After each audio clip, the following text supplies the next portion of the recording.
बिस्मिल्लाहिर्रहमानिर्रहीम, अस्सलाम वालेकुम, हेलो एवरीवन। उम्मीद करता हूँ आप सब खैरियत से होंगे। आज जो हमारा टॉपिक है that is how to be a good speaker और how to improve English speaking, one of the most important topic. अगर हम देखें, सबसे पहला पॉइंट है हमारे पास, स्टार्ट विथ बेसिक्स। अब बेसिक्स में क्या आता है? Vocabulary and sentences. For example, why can't speak well without knowing the words. How? Like learn new words every day and practice using them in sentences. आपने हम रोज़ाना एक ना एक वर्ड ज़रूर सीखना है और उसकी प्रैक्टिस करनी है, उसको सेंटेंस में यूज़ करना है। जैसे यहाँ पे नीचे एक एग्जांपल दी गई है, आपने वर्ड एप्पल, रन, हैप्पी, ये वर्ड आपने सीख लिए एक दिन में, तो आपको चाहिए कि इन वर्ड्स को यूज़ करो। जैसे I run in the park, ठीक है, I ate an apple every day, ठीक है। So gradually use new words in sentences to make them part of your daily speaking, क्योंकि जितने ज़्यादा आप वर्ड्स को अपने सेंटेंसेस में यूज़ करेंगे उतना ही बेहतर होता है कि आप अपनी इंग्लिश जो स्पीकिंग है उसको इम्प्रूव कर पाओगे। आपके पास अगर कोई नया लड़का भी आए ना, तो अगर उसको कुछ भी नहीं आता हो, आप बेशक उसका जो स्टार्ट है वो किसी वर्ड को लाइक उसको दे के कि ये आपने सीखना है, या कुछ सेंटेंसेस जो होते हैं वो आपने देने हैं कि ये सीखना है, और उसके बाद जो है उस सेंटेंसेस या सॉरी वो जो वर्ड्स होते हैं उनको सेंटेंसेस में यूज़ करना है। जैसे मैंने आपको एग्जांपल दी, हमारे पास बहुत सारे एग्जाम्पल, जैसे प्ले वर्ड है, प्ले मीन्स खेलना। अब इसको हम कैसे यूज़ कर सकते हैं, ठीक है। दूसरा जो पॉइंट है वो है लिसन टू इंग्लिश रेगुलरली। हमेशा इंग्लिश को सुनो। आप जितनी ज़्यादा सुनोगे ना उतनी ही आपके माइंड में चीज़ें बैठेंगी। जैसे listening helps you understand how words are spoken, the accent and natural conversation patterns. आप जब किसी अंग्रेज़ को सुनेंगे ना, तो आप उसके क्या होंगे, आप उसके एक्सेंट को समझ पाएंगे, आप उसकी इस चीज़ को भी समझ पाएंगे कि वो कन्वर्सेशन नेचुरल वे में कन्वर्सेशन किस तरह का। जैसे हम अगर उर्दू की बात करें तो हम उर्दू में कन्वर्सेशन करते हैं, तो हमारा एक नेचुरल वे होता है, ठीक है। इसी तरह जो अंग्रेज़ है वो ओबियसली उनकी लैंग्वेज है इंग्लिश, तो वो एक नेचुरल वे में बात करेंगे। तो आप जितना सुनोगे उतना ही बेहतर होगा। Listen to English news, podcast और YouTube videos that interest you. आप बेशक जो इंग्लिश पॉडकास्ट है, मूवीज़ है, ठीक है, न्यूज़ वगैरह, इनको सुने, इनको देखें, इससे भी आपको बहुत ज़्यादा हेल्प मिलेगी। जैसे एग्जांपल है कि अगर आपने कुकिंग करनी है तो कुकिंग से रिलेटेड पॉडकास्ट देखें, लेकिन इंग्लिश में, उर्दू, हिंदी, बंगाली, इन चीज़ों में नहीं, ठीक है, इन लैंग्वेजेस में नहीं, अगर आपने वाकई अपनी स्पीकिंग जो है इम्प्रूव करनी है। तो इसी तरह बहुत सारे पॉडकास्ट है, बहुत सारे चैनल्स है, जैसे BBC है, CNN है, ठीक है, अल जज़ीरा है, ये सारे इंग्लिश चैनल्स हैं। तो आप इनको सुने, वहाँ पे आपको बहुत सारी चीज़ें सीखने को मिलेगी। तीसरा पॉइंट है प्रैक्टिस स्पीकिंग डेली, ठीक है।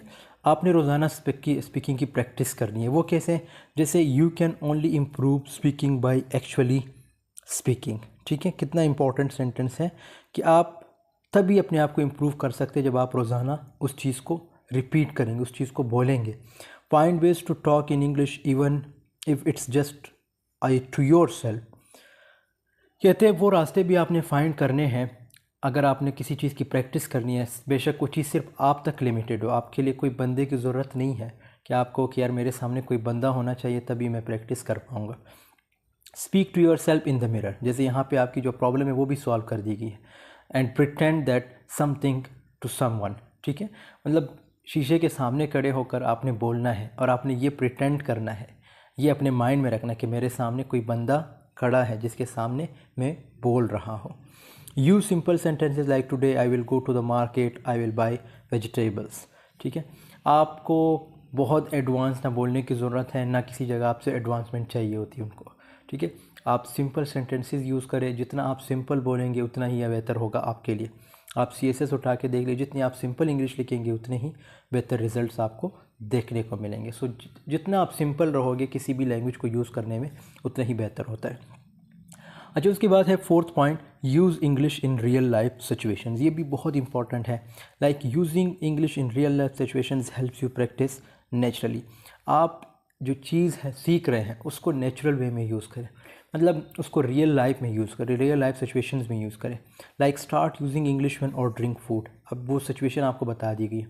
सपोज़ आप होटल जाते हैं, आप क्या करते हैं, आप जब कुछ फूड ऑर्डर करते हैं तो वहाँ उस चीज़ को जो ऑर्डर आप कर रहे हैं उसको इंग्लिश में ऑर्डर करें। जैसे नीचे दिया भी गया है, फॉर एग्ज़ाम्पल आप जो है डायरेक्शंस पूछते हैं, किसी से रास्ता पूछते हैं तो इंग्लिश में पूछें, अपने फ्रेंड से बात करते हैं तो इंग्लिश में बात करें, ठीक है। इसी तरह when you go to a coffee shop से I would like a cup of coffee, ठीक है।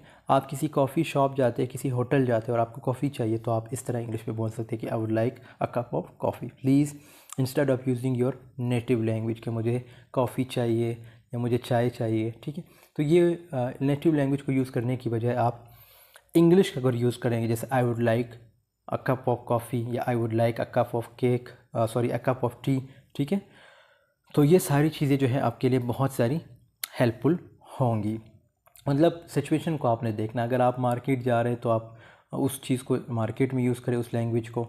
अगर आप किसी से रास्ता पूछ रहे हैं तब भी आप यूज़ कर सकते हैं। अच्छा, उसके बाद है 5th point, think in English. What, कैसे, क्या मतलब थिंक इन इंग्लिश, ठीक है। देखो, if you think in English speaking will become more automatic and natural. जितना आप मतलब सोचेंगे मतलब उस लैंग्वेज के बारे में तो उतना ही बेहतर होगा आपके लिए। Stop translating from your native language in your mind, start thinking directly in English. आपको अपने नेटिव लैंग्वेज के बारे में सोचना ही नहीं है, मतलब उस चीज़ से रिलेटेड अपने नेटिव लैंग्वेज को नहीं सोचना। For example, when you are thinking about what to eat, don't think in your language and translate, instead think what should I eat, maybe some rice और अ सैंडविच। आपके mind को एक signal मिलता है, आप कहते हो कि यार मुझे भूख लगी है, ठीक है। अब अपन सिर्फ आप सोच रहे हैं, आप किसी से बात नहीं कर रहे। तो ये जो सोच है आपकी, ये भी आपको इंग्लिश में ही करनी है। जैसे यहाँ पे लिखा है कि आप कहते हो कि यार मुझे भूख लगी है, तो आपको क्या खाना चाहिए, सैंडविच या राइस, ठीक है। इसी तरह बहुत सारे एग्जांपल्स है। आप सपोज़ कल कॉलेज आपने जाना है तो अभी से सोचना स्टार्ट करें इंग्लिश में कि यार कल मैंने कॉलेज जाना है, क्या करना है वहाँ पे, ठीक है। For example, if I say that tomorrow I will go, now I am thinking with myself that tomorrow I will go to college and I will do this work, I will meet with my friends, I will show my homework to my teachers, I will meet my that special friend, ठीक है। तो ये सारी चीज़ें मैं जो है अब इंग्लिश में सोच रहा हूँ। लर्न फ्रेजेस, 6 पॉइंट जो है वो learn phrases and expressions. Some phrases are commonly used in daily conversations and learning them helps you sound more fluent, ठीक है।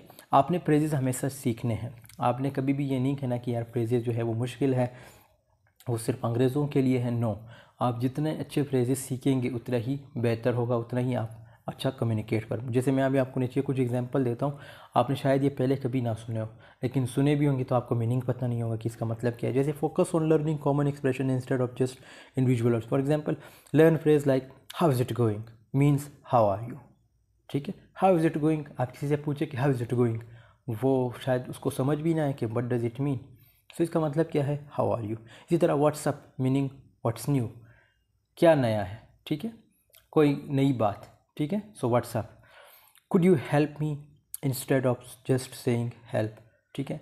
जैसे आप कुड यू हेल्प मी, ये पूरा एक सेंटेंस है, एक फ्रेज टाइप है। तो आप किसी को ये कहने की बजाय कि हेल्प मी या हेल्प, आप उसे मुकम्मल एक फ्रेज़ बोले, एक मुकम्मल सेंटेंस यूज़ करें, जैसे could you please help me या could you help me please, ठीक है। तो ये क्या है, ये एक्सप्रेशंस हैं, ये सेंटेंसेस हैं जिसको आप अपनी डेली रूटीन में यूज़ कर सकते हैं और इससे भी आपकी स्पीकिंग जो है वो काफ़ी इम्प्रूव हो सकती है। अच्छा, उसके बाद है हमारे पास जो 7th पॉइंट है वो है प्रैक्टिस प्रोनाउंसिएशन। आपने प्रोनाउंसिएशन की प्रैक्टिस करनी है, और वो कैसे, जब आप पॉडकास्ट, न्यूज़ चैनल्स वगैरह देखेंगे तो उससे आपकी इम्प्रूव होगी। 8th पॉइंट है ज्वाइन इंग्लिश कन्वर्सेशन ग्रुप्स। आप इंग्लिश कन्वर्सेशन ग्रुप्स को ज्वाइन करें, बेशक अपने फ्रेंड्स के साथ, टीचरों के साथ, ठीक है। वॉच मूवीज़ और टीवी शोज़ इन इंग्लिश। आपने जो भी करना है इंग्लिश में करना, जैसे आपने मूवीज़ देखनी है तो वो इंग्लिश में देखें, पॉडकास्ट देखने तो इंग्लिश में देखें, कुछ सीखना है तो इंग्लिश में सीखें, ठीक है।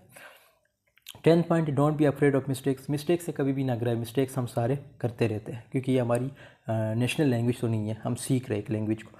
Record and listen to yourself, अपने आप को रिकॉर्ड करो और उसमें देखो कि आप क्या क्या मिस्टेक्स कर रहे हैं, आपकी प्रोनाउंसिएशन कैसी है। एक्सपेंड योर ग्रामर नॉलेज, अपने ग्रामर नॉलेज को एक्सपेंड करो, ठीक है, ये भी बहुत ज़रूरी है। फिर बी पेशेंट एंड कंसिस्टेंट, और आप हमेशा सब्र रखें और कंसिस्टेंट रहे। जितना आप कंसिस्टेंट रहेंगे उतनी ही आप उस चीज़ को अचीव कर पाएंगे। तो दोस्तों ये कुछ टिप्स एंड ट्रिक्स थे। मिलते हैं नेक्स्ट वीडियो में, तब तक के लिए अल्लाह हाफिज़, टेक केयर ऑफ़ योरसेल्फ।